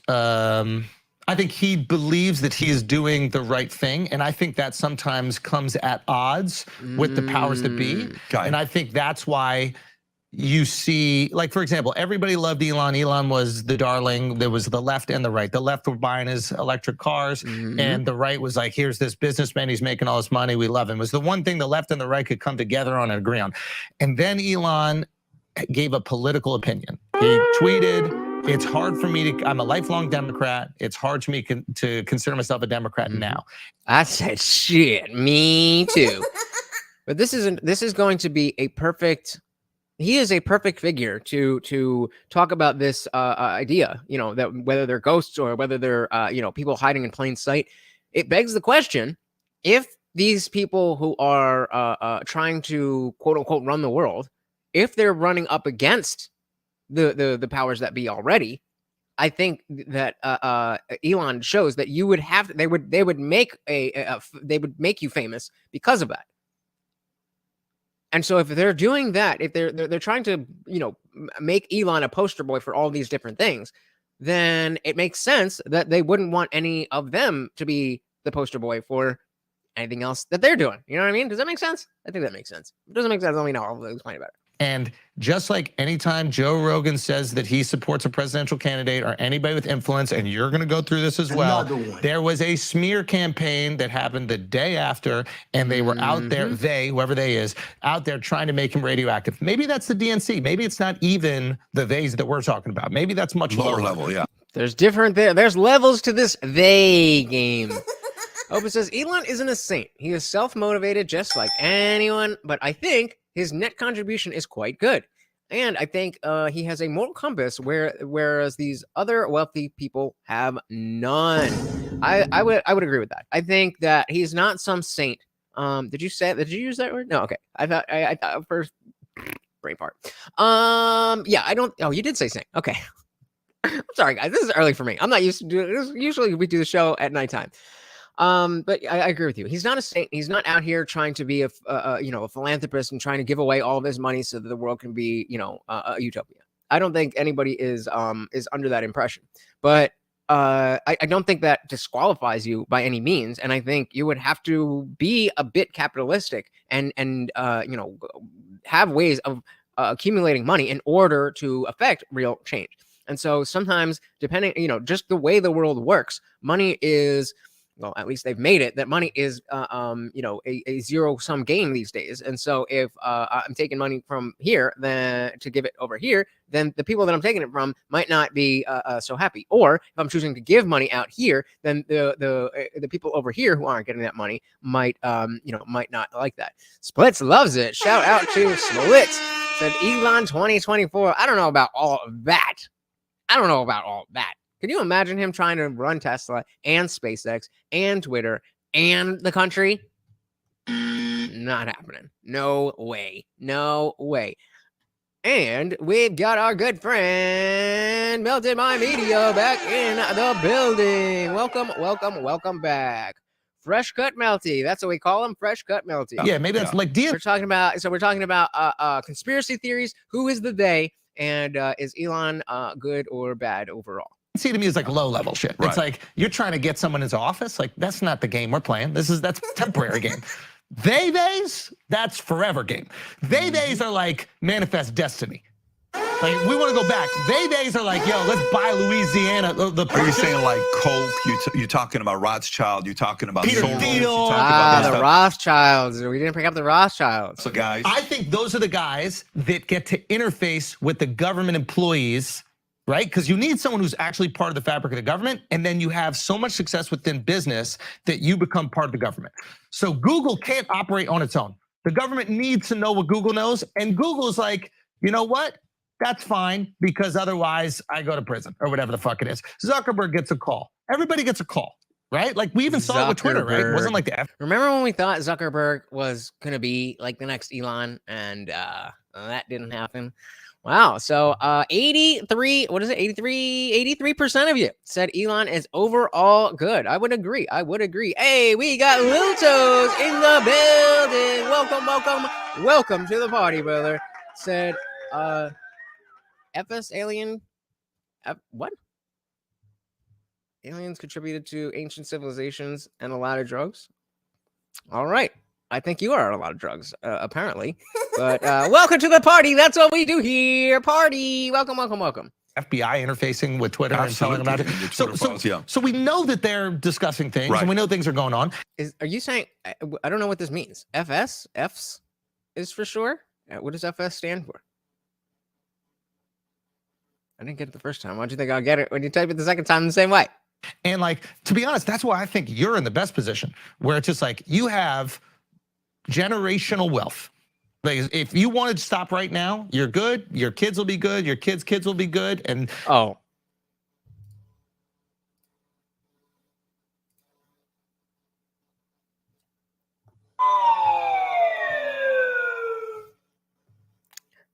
I told you. I'm not used to being on point at this time of the day. All right, I'm with you. All right, sorry about that. obviously, hopefully you put the values in them to make sure they make these smart decisions. Oh, like that's you have embarrassing. real freedom right now. You have real freedom on planet Earth. That is fucking crazy. That is like 0.000. I'm gonna be honest. I wasn't even paying attention. That's embarrassing. All right. FS. What the fuck is this dude talking about? Have generational wealth. Like, if you wanted to stop right now, you're good. Your kids will be good. Your kids' kids will be good. And obviously, hopefully, you put the values in them to make sure they make these smart decisions. Like, you have real. No more daytime shows ever again. Ever. Freedom right now. You have real freedom on planet Earth. That is fucking crazy. That is like 0.0000001% of human beings even get here. The only way to get there without money is like if you could live off the land. And fuck that. I'm not trying to camp every single day. Right? You know what I mean? I want air conditioning. I want a fucking house, right? I said, shit, me too. So many people are like, oh, we could just go back and live in a van down by the river. Hell no. I need power. I need internet. I need AC. Let's go. So once you get to multi-billionaire status, now you get the calls from those theys. And you'll find out who theys are. But you got to be willing. And we ain't talking about the transes, you know what I mean? To pay the cost. And then they might call you and be like, listen, Trump ain't the guy, man. He's messing up these deals that are 50 years in the making. Like, he's talking about buying Greenland. We've been trying to buy Greenland from 1905. We think we'll get it by 2030. And he's talking about it now. Now the price is going to go up. And they don't even realize the resources they have under there. But this fucking baboon started talking about it. And that, like, hey, shout out to Joseph Rocha for the $4.99 super chat. Thank you. Oh, let's full screen so we can see Little Morty get his treat for the super sticker. Thank you so much, Joseph. Really appreciate that. Shout out to you. Very much appreciated. There has to be somebody who decided we need to go from New York to California. So you think there's an element Manifest destiny of nobility in the establishment? Hold on. What? Yeah. So you think there's an element of nobility in the establishment? An element of nobility in the establishment. Based on him saying we need to go from New York to California? Okay. Here's the thing. Due to money, because the selfishness of making sure to protect the money. I love whenever he does this, whenever he crosses his legs or say he's ready to cook. All right. There's a nobility in your business succeeding because the people that work for you also succeed and they thrive within that business. Right. So like you wanting to succeed is going to help them pay for their families and everything. Now, I'm not saying they make the right decisions. They make fucking horrible decisions that we benefit from and we just get to complain and whine about them. Because we're on the right side of it. You know what I'm saying? They go start some war somewhere. We take all the oil. Oil's $2 a gallon. We get to take all that oil, enjoy all that oil at $2 a gallon, and still go, they suck. How they gonna make those wars over there, them piece of shit days? I think I see where he's coming from, but it's not like there's the days over there and the days over here. I think there's one day, and we were talking about the different levels. There's one day at that level, and then the people who are like, causing us to be in Ukraine, for example. That's the they, the main they, like on the geopolitical level. I don't know that they're saying like, okay, we'll make a war over here so the Americans can do this. I don't know that it works like that, but let's hear them out. And they can't even complain about it. So money keeps them honest. Their selfish intentions and desires makes them do the right thing. So then the question becomes, are they more driven by freedom, status, or control? I gotta hear this again. I gotta hear this again. We think we'll get it by 2030, and he's talking about it now. Now the price is going to go up, and they don't even realize. A little bit more. Because I mean, unless you guys completely understood that, because I definitely did not. Get this here from Lars in the room. Come on, such a delay here. Lars in the room says America has had a military base in Greenland since World War II. Lots of good stuff under the ice. Please sell Denmark to us.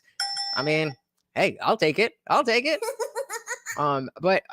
so you guys see my brain is not working the best. So I'm trying to get a picture of where they ended on something and he was cooking at the end. And it sounded like he was saying something interesting, but I just did not get it at all. So take two. Calls from those days. And you'll find out who they's are, but you got to be willing to pay the cost. And then they might call you and be like, listen, Trump ain't the guy, man. He's messing up these deals that are 50 years in the making. Like he's talking about buying Greenland. We've been trying to buy Greenland from 1905.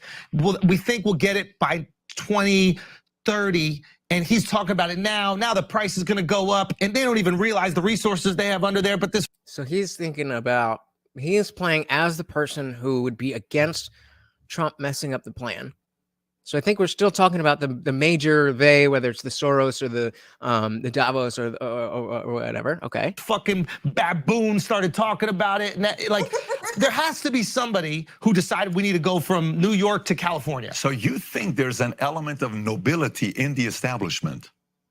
Here's the thing. So maybe he's saying that that element of nobility is that it all has to come together. Is that what he's talking about? The fact that nobody's telling me you're dumb for not getting this means that I think we're all kind of not really getting it. But somebody, please, if I'm dumb and I'm not getting it, please make me stop looking dumb and just tell me. Opus said, we don't need Greenland. Alaska has enough resources to keep us fat for centuries. That is very true.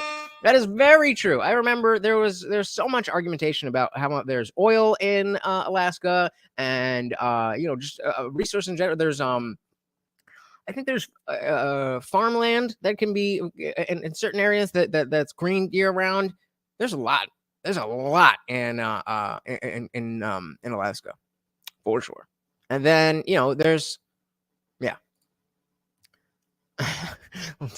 yeah, but due to money, because the selfishness of making sure to protect the money. There's a nobility in the selfishness of making sure to protect the money. Trump did mess that up. Didn't he call Denmark's empty? So what exactly did he mess up? The long-term plan from 1905 to buy Greenland? I can't be that ignorant about this. I'm so lost. I'm so lost. In your business succeeding because the people that work for you also succeed, and I get that. I get that if you're working hard to benefit yourself, you benefit other people by working for you and succeeding, and that part I get. But he was talking about who's deciding to go from New York to California, and PPD says, so you think there's nobility in the establishment? Opus said he is saying that their interests align with keeping. Okay. Thank you. Gotcha. So because it works out that, we get more land and more influence around the world. Gotcha. Okay. Shout out to Opus. Thank you. Thrive within that business. So like you wanting to succeed is going to help them pay for their families and everything. Now, I'm not saying they make the right decisions. Okay. They make fucking horrible decisions that we benefit from. And we just get to complain and whine about them. Because we're on the right side of it. You know what I'm saying? They go start some war somewhere. We take all the oil. Oil's $2 a gallon. We get to take all that oil, enjoy all that oil at $2 a gallon, and still go, they suck. How they gonna make those wars over there, them piece of shit days? And they can't even complain about it. So money keeps them honest. They're selfish. Intentions and desires makes them do the right thing. So, okay, so then the question becomes, are they more driven by freedom, status, or control? Okay. I would assume the latter. Control. Me too. They could all be wrapped up into one. I assume these people are patriots. They just have a different way of looking at their patriotism. The right. Interesting. So, a lot going on there. And whatever gives me the thumbs up, we have somebody here to come and help us out. Melted Mind Media. What is good? Welcome. Look at that fresh cut looking good for 23. Happy birthday, brother. Thanks, man. Why don't you tell the people who the hell you are and where they can find you? I'm Melty. I have a YouTube channel called Melted Mind Media, and it's where we help you stop the media that's melting your mind. Beautiful. Just drop that link in the chat one more time. So, what do you think about this whole conversation we had? Well, I think it's pretty obvious that Donald Trump is gonna be Donald Trump versus Ron DeSantis. You think so? Yeah, that's It's no one. It's no one else. Like what is once Biden's a like he's no matter who he faces, he's gonna lose. No one wants him. Well, I mean, and that's what we're kind of talking about with the if it is DeSantis, then I think so. Let me put it this way: who do you think has a better chance of beating Biden, DeSantis or Trump? Probably Trump. I would agree because I think the fact that again, there's a lot of time left. But I think the fact that DeSantis's opening was so weak. It just turned off so many people, and now he is running uphill. And so even if they were almost even, like let's say they were almost even, and Trump was a little bit up here to start, by him making the announcement that way, now this is the difference, and it's not working out for him. What do you think about this idea of the theys that run the world? That there's different levels of they. Who would you say is the top level of they? That'd be like, oh my gosh, George Soros and stuff like that. That's what everybody else was saying. But I guess he really does run the world. How many steps is Elon down from being one of those people, though? That's what I want to know. It's like he could be. Like, if we're talking about like let's say like that we call those gods. Like George Soros is our Zeus. He controls everything that we don't see. Like Joe Biden or not Joe Biden. Freaking Elon Musk would be that. He'd be like that Perseus character, like that demigod that would come in and try and save us. Like that's like that's how you can see it, I guess. Yeah. So and then the other thing we were talking about was like Nancy Pelosi has to be somewhere in that plan. She's definitely not top tier. She's definitely not even B tier. I was saying maybe D tier, F tier. She's like she's a puppet. Like she's like when people say like she's like a puppet master, she's like a puppet that controls puppets. Ooh. Like Puppet that controls puppets. Yeah, well, that was the one we missed. The Rothschilds. The Rothschilds. We weren't talking about them. Those are definitely one. But yeah, I mean, it's very interesting to see what everybody thinks and how quickly everything's changing. But unlike even 2020, but specifically 2016, because 2020 we kind of knew it was going to be Trump and Biden. We just was it going to be Trump and who? But 2016, the fields, because it was what do they call that? A year where there's no incumbent, or the incumbent can't. Did they have a name for that? I don't know. So because Obama had run out his second term, then both sides were open, and there was so many people.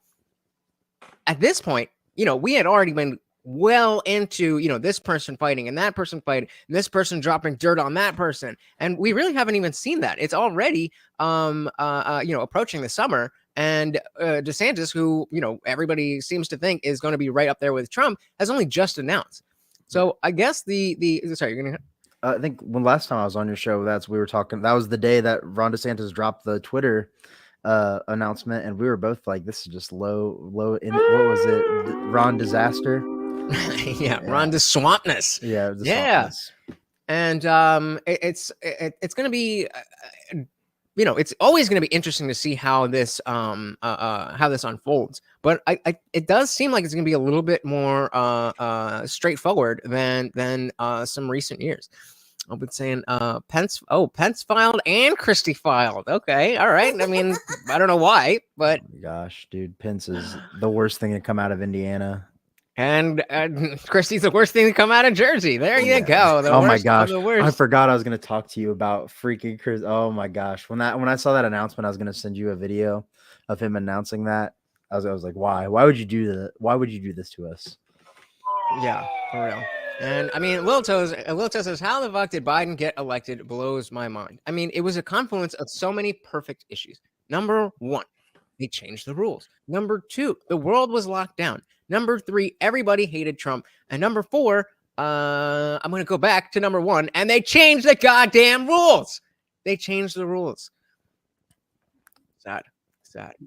Opus said Christie is oh my god, you don't even know. If you look at whenever Bridgegate was a thing, that my entire Facebook timeline was just pictures of Christie in that beach chair with his arms folded on his fucking fat stomach everywhere.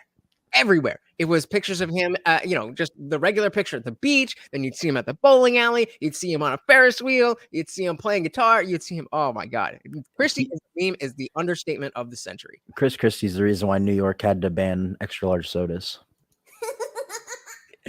Facts. Oh my God.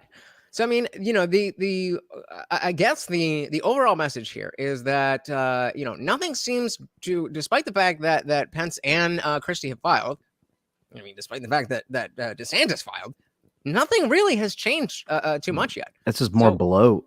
Like they're hoping to make it to where it's kind of like with the Democrats. Like what was it? It was like 70% of Hawaii voted for in 2016. They voted for why can I not remember his name? We were talking about him earlier. Who ran against Hillary for the DOJ spot in 2016? Bernie Sanders. Oh. Yeah, it was like 70% people wrote in Bernie Sanders in Hawaii.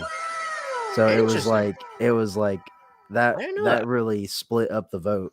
Because imagine how many people wrote in Bernie Sanders just because they didn't want to vote for Hillary or Donald Trump. I wish I had done that. I wish I had done that. Unfortunately, I got sucked in. So I guess the question that we can leave off with is, do you expect there to be any big surprises, or do you think this is going to be rather straightforward and it's kind of just going to be the field that we see now, and it's just going to run through? Obviously, again, nobody has a crystal ball. We still have over a year until the election, but like I said, usually by this time things are running, things are going. Mm-hmm. What do you think?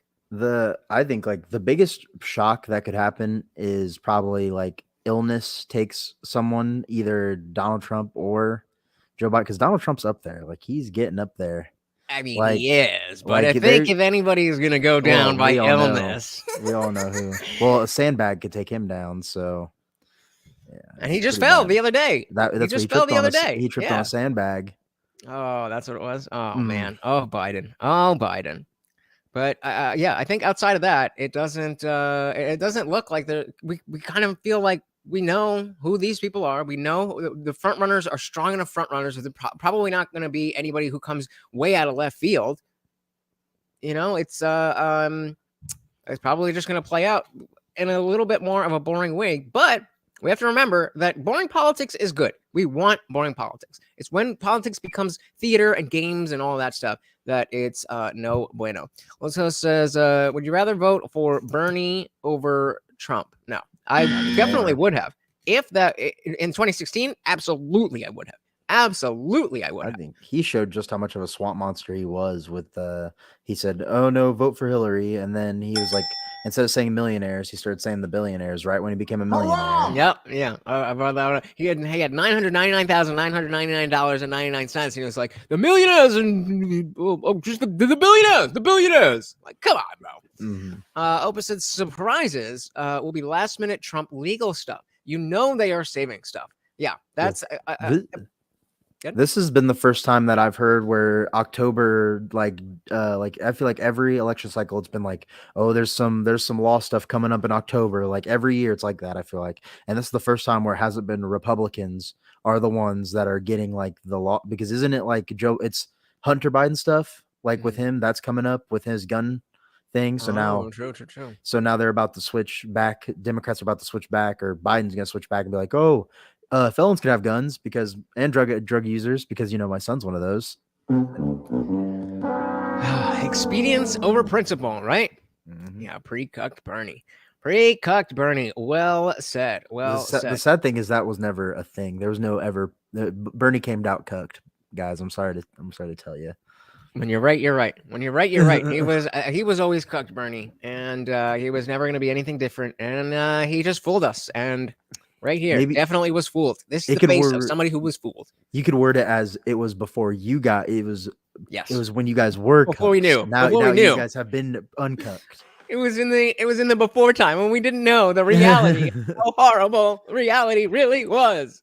But all right, man. So it's something, again, we are definitely going to be continuing to cover this. I don't know who's going to be the people who are having the interesting conversations about this stuff. So whoever's got it, we will cover it. But we will definitely be talking more about this. And certainly if something big comes out, we'll definitely be talking about it. But we're definitely gonna be covering it. I want to thank who was it? Oh yeah, that was Splits, who not only sponsored the whole stream, but also became a member. Thank you, Splits, and thank you very much to Joseph Rocha for the $4.99 super sticker. Very, very much appreciated. Big shout out to all of you guys for hanging out, making it for the middle of the day. I didn't know if anybody would be here, so thank you guys for coming through. Last minute comment. Opus says, I was never a birdie bro, but I am a little older, so my progression to conservatism is a little earlier than some of yours. Yeah. I mean, I feel like I probably should have gone, a little bit, gone down that road a little bit earlier, but I wasn't paying attention to stuff, and so you're in college, bro. What were you gonna do? You were freaking you were in the center of the black hole. There's no, it was after college when I was just doing a bunch of illicit stuff that I really wasn't paying attention to stuff. But thank you for coming to help me out. Why don't you tell them once again, where can they find Melted Mind Media? You'd find me on YouTube at Melted Mind Media and on Twitter at Melted Mind Media. And I'll have a video coming out today talking about the 2022 election, but in a little different way than you expect people from our side to be talking about it. Ooh, fancy. All right, brother. Thank you so much. And we're not gonna be in the voice channel for a panel today because I got shit to do. But we're always hanging out in the text channel. So I'll good see luck you on that, there. by the way, today, man. Thank you. Much appreciated. Thank you for coming out, and I'll see you later, brother. So, guys, like I said, thank you for being here, guys. Yeah, I didn't know if anybody would be here in the middle of the day, but luckily, you guys are awesome. So, let me know if a replay gang. Let me know in the comments what you thought, what you think is going to come up. Do you think we are in for a straightforward race of who is going to be the best, or are we looking at some October surprises that are going to take down the front runners? And will we have a surprise as who the president will be? We don't know, but we are going to find out. Once again, shout out to the sponsor of the stream, Splits, and make sure you check out mysickshirt.com. Thank you so much, guys. Once again, this is Morty, and I have been your host, Lutch, a.k.a. the Indian Jesus, here to resurrect the second coming of common sense. Until next time, guys, we are out of here. Peace.